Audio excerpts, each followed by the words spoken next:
Hér eru nokkrar sturlaða staðreyndir jörðina. Þriðja plánetan frá sólu, elsku besta yndislega jörðin okkar.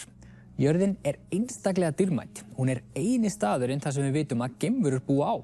Já, geimverur eins og ég og þú og öll önnur dýr og plöntur á jörðinni.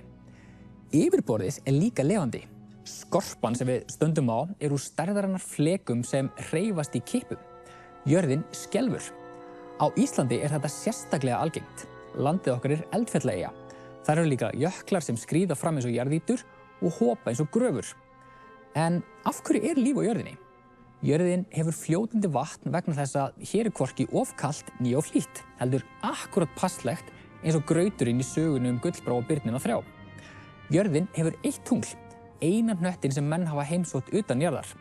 Í tunglferðunum komu geimfararnir með tunglgrjó til jarðar sem sögðu sögu. Söguna því hvernig tunglið varð líklega til. Sú saga hófst skömmu eftir að jörðin fæddist fyrir 4500 milljónum ára.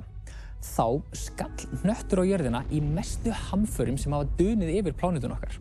Grjót skaust út í geiminn og myndaði hring í kringum plánetuna.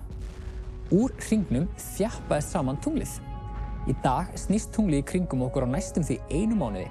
Þess vegna sjáum við það stundum vaxandi eða minnkandi, stundum fullt.